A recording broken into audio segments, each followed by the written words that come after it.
Hello, everybody. Welcome back to another amazing episode of Jon's Talk Show. As usual, I am your host. Welcome to episode number 14. Have finally arrived in October, and today we're talking about creepy shit. That's right, creepy shit. Basically, this is just stuff that I found genuinely creepy when I was younger.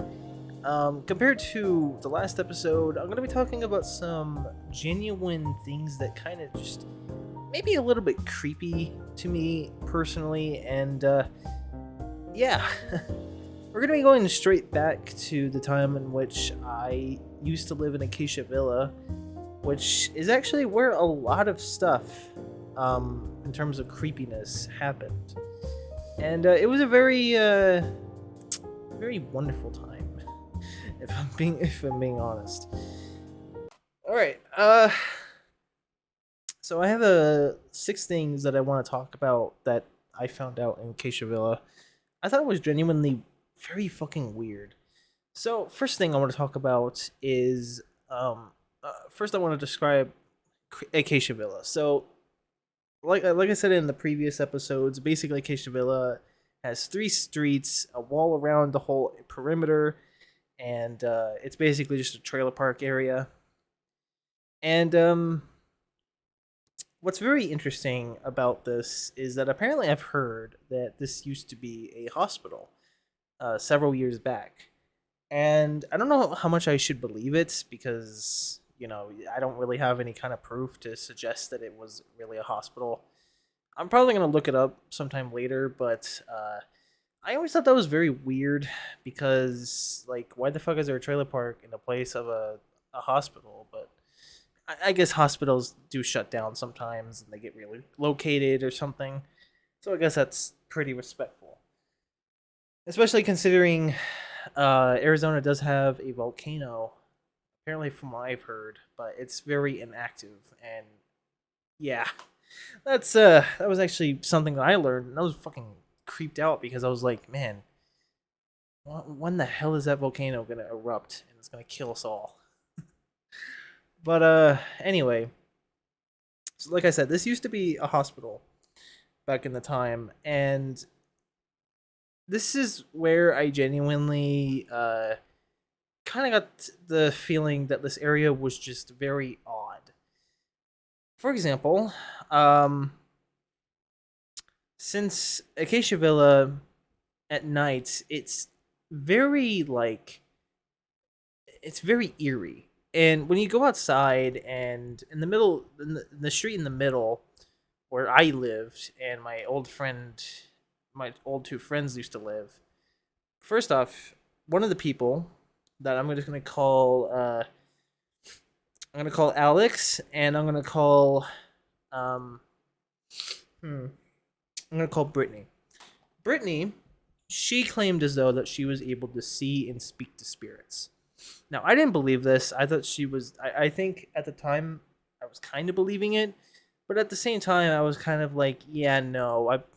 Nowadays I'm like, nah, that's not true. I've realized how much it's not much of a real fact.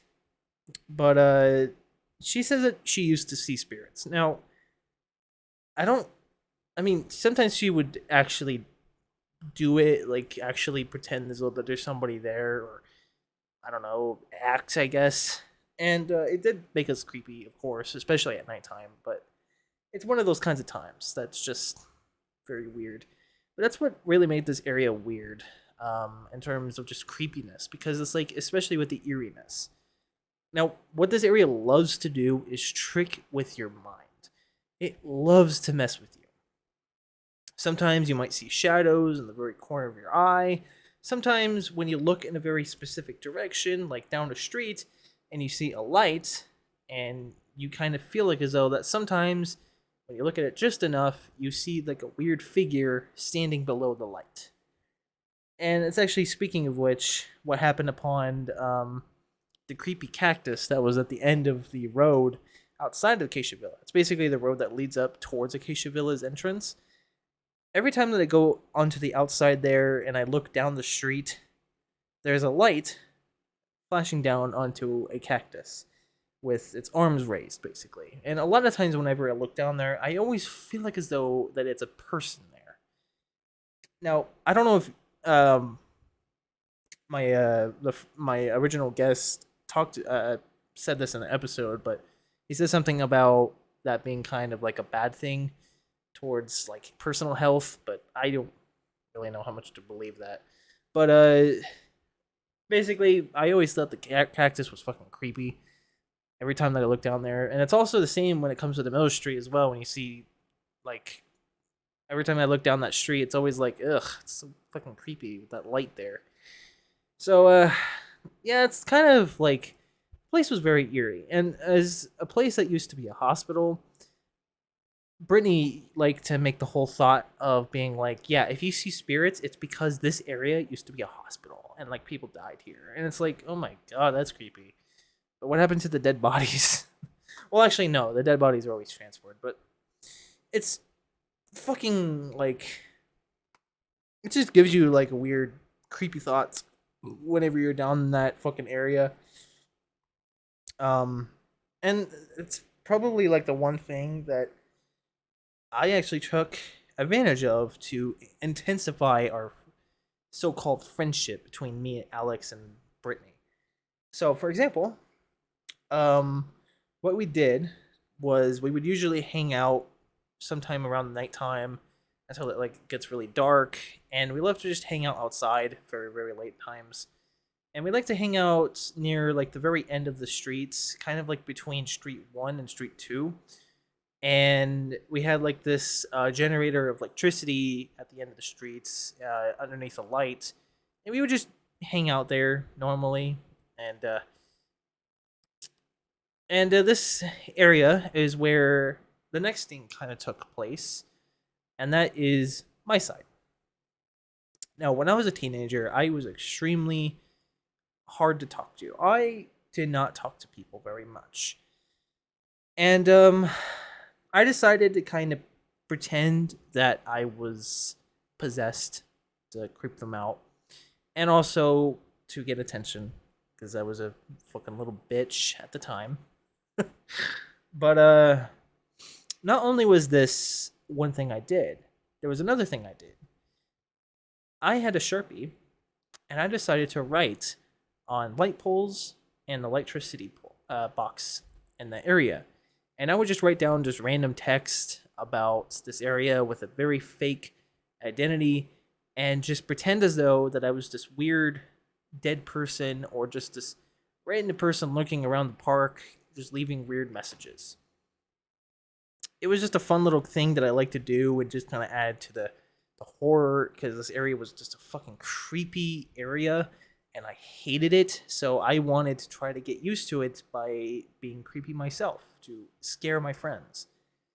And that was the kind of thing that I decided to do, was just scare the fuck out of them with creepy messages about this weird person.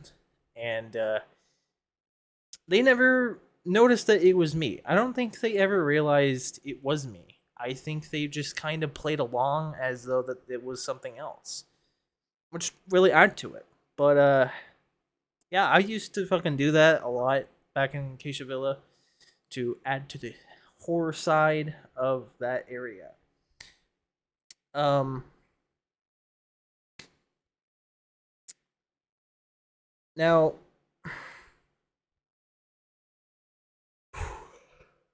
there's another thing that adds to the horror of this area. And I think what it really is that just adds to the horror is the fact that right next door to this trailer park that used to be apparently a hospital, there is a weird abandoned house right next to it. Now, I think we did get in trouble once for going there. I don't remember. I I don't think I'm gonna ever get in trouble because I don't even live there at the time anymore when we actually found it. But I just kind of we just kind of traveled over there and we just found this weird house with like no one living there and an abandoned interior. And now I don't think anybody lives there even to this day. Like it was basically just very small little area, little gap that goes. It's kind of like an alleyway between like two blocks basically. But you go in there and you just travel down this little path, and then you open to this very wide area with like a very abandoned house with absolutely nothing there other than very like grown out weeds.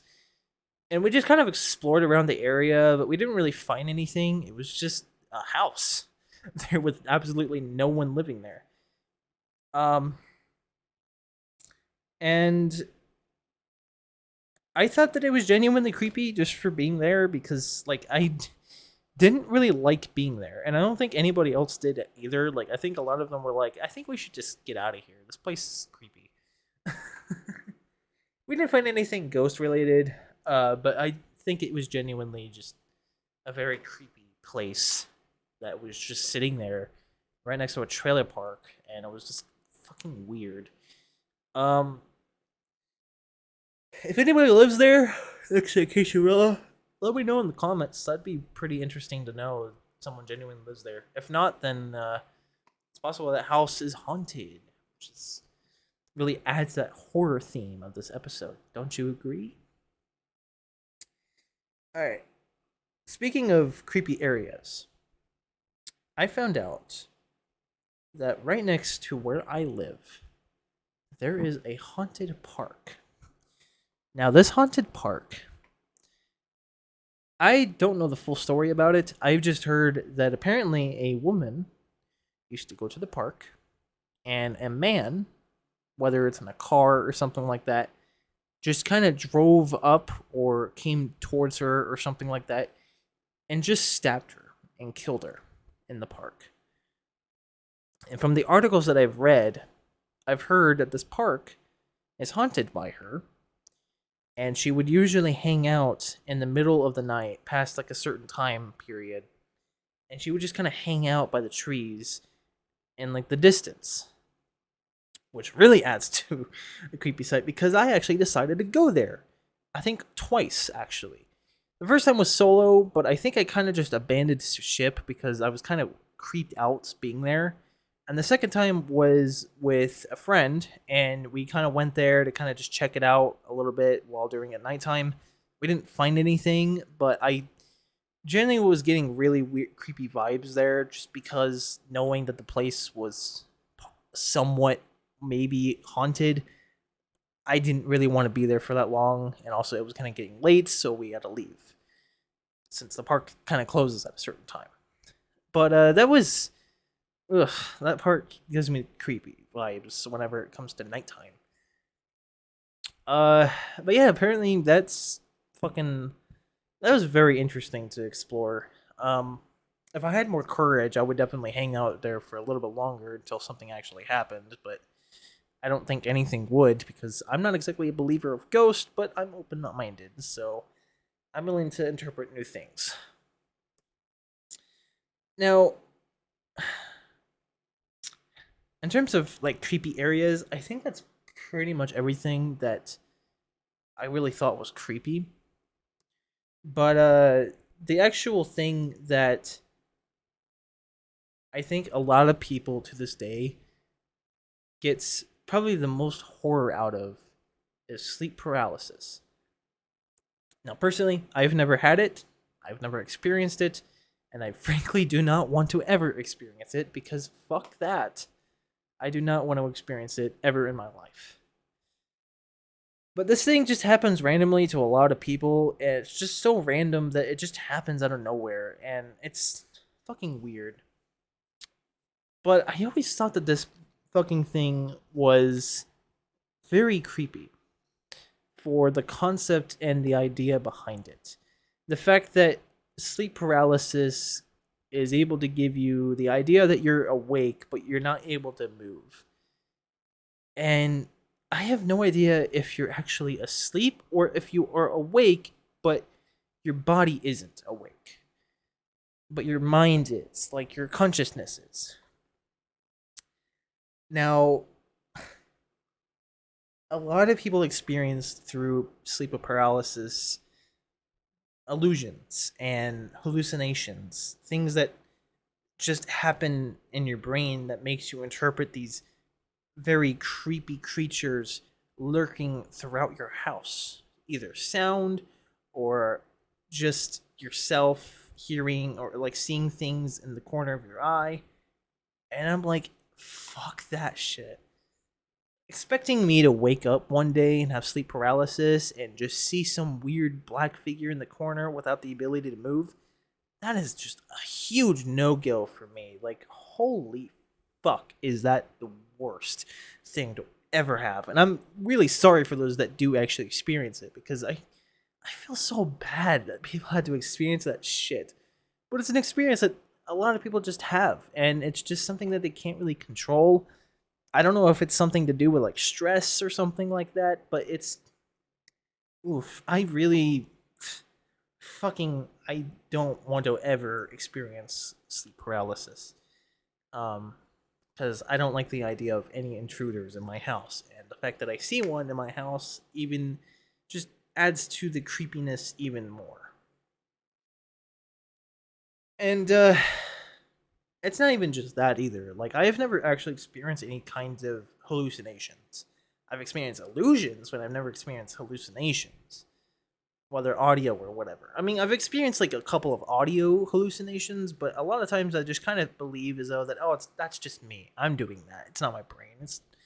I'm just making that noise out of nowhere, and I just don't recognize it. I mean, sometimes I do realize that that wasn't me. Sometimes I just hear something and it's such an odd voice that I'm like, was that actually me? Because that doesn't seem like it was me. You know? And like hell if I'm ever gonna fucking deal with that shit. But I know that it's not controllable. Like, if you're experiencing it, there's not really any way to like kind of stop it, unless that's like you're experiencing hallucinations, which sometimes can usually just be for a reason. Like, there's a very specific reason why you're even experiencing it. I think that might be the same thing with sleep paralysis, but I'm not really sure. Um, but for the most part, I don't ever want to ever experience sleep paralysis. Fuck that shit. Hell no. Oh, that's gonna give me shivers. But let me know if you guys experienced sleep paralysis, and let me know what you guys thought in the moment. Like, were you guys in your defensive stance? Were you in your attack stance? Like, what were you thinking in that moment, and what were you seeing? That'd be very cool to hear from you guys. Of course, since I've never experienced it, I can't really say anything about it other than the fact that I'll hear noises occasionally, but just don't really have a source. But sometimes that's just very simple causes that can be very easily explained. But um, and I've never actually experienced any kind of weird shadows either, like shadows that you see in the corner of your eye. I mean, sometimes I'll think that I have seen it, but usually I'm just like, oh, I'm just losing my mind. So I'm very consciousness. I promise you, I am very consciousness to this day. So I know what's going on around me. I promise you. If I see my shadow, that's my shadow. And if I'm accidentally seeing something, I'm just like, oh, that was just my shadow. That's perfectly fine. And since of course I'm drinking water now, like obviously, I'm sure that won't really happen to me at all. But I think that's about it in terms of creepy shit. And I'm not really sure if anyone would agree for some of the things I said, but I'm just saying that some of the stuff kind of gave me some creepy vibes and some kind of nightmares. So it's yeah, very that's ugh. I really don't want to ever experience sleep paralysis. So hell no. But yeah, I think that's about it. So that I can really think about in terms of on top of my head. about just some genuinely creepy stuff that I would find that isn't really on Halloween, but just stuff that we just kind of find in our normal time. So, yeah. Anyway, I think for the most part, that's about it. So, thank you guys so much for listening to this amazing podcast. And of course, do not subscribe to this channel because if you do, you will have sleep paralysis tonight. And it will not be your first time. In fact, it will be your last time you'll ever see it. Because it is going to do more than just scare you. Anyway, thank you guys so much. And of course, very much have a wonderful day. Have a very wonderful day. Thank you all. Check out the website in the description if you guys want to just watch some episodes without on YouTube being a fucking dick, or rate the video and genuinely from 5 stars. So, and I think that's about it. Thank you all, and I will see you guys all in the next episode of John's Talk Show.